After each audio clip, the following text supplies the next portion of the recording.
All right, we're gonna do two moves here just because it makes a lot of sense. We're gonna do your basic bridge and then a single leg bridge. Now, I'll tell you, when you do the single leg bridge, have it be more the end of your movement. We would not just hop out of bed and go into a single leg bridge, because once you lift one foot into the air, your leg that's holding you, it's going to be all hamstring activation. And so for best success, and that's what I want you to have, do a couple of stretches first, about 4 or 5 different stretches that you hold, or wait till the end of the day when you've been active throughout the day, then do your single leg stretches, and still make sure that you do 3 or 4 different stretches, like a roll down, your lateral flexes, maybe even some marching, some lunges or lunge variations, just so that the back of your leg, your posterior chain, has been activated enough so that you won't cramp yourself out with that single leg. And while I do that, let me go ahead and just, give one more. Okay, so let's move into our bridge. And you can do these on the floor. I'm choosing to do them on the couch because I don't feel like getting on the floor and having to do that whole journey of coming up. And like I've said before, actually, doing these on the couch, they cause a lot more activation. So a lot of times when people do bridge, they rush through them. As with everything here in Pilates, really, you get the most out of it by moving slow and doing it correctly. So here's how best bridge is, right?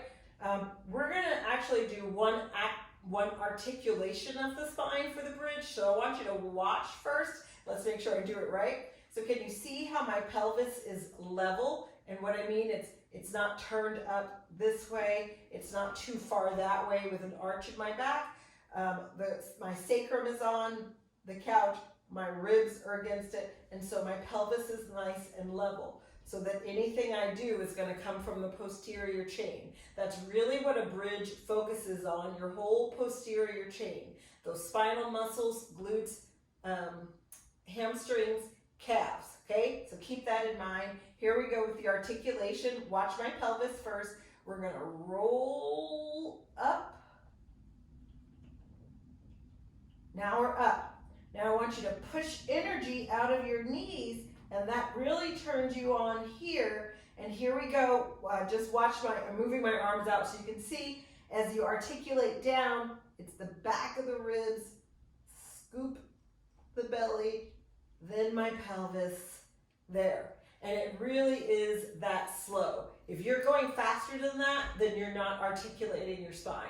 Articulation is simply getting 3 different segments in your vertebrae, and that whole spinal line. We want to make it move like a snake. I'm moving my arms out.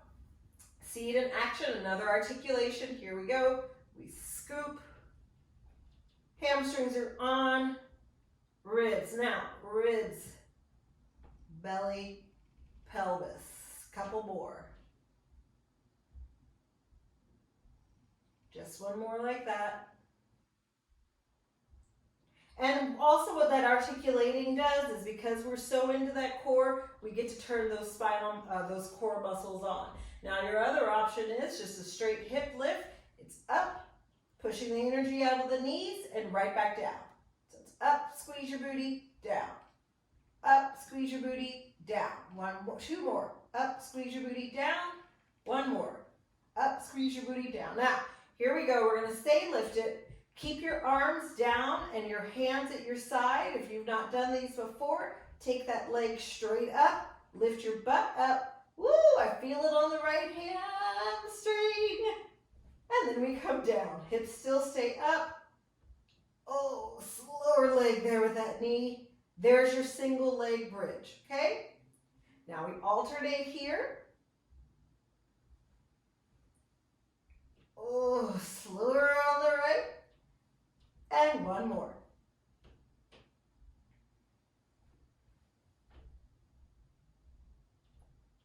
And down, and down. And that's your bridge, 2 variations, and your single leg bridge.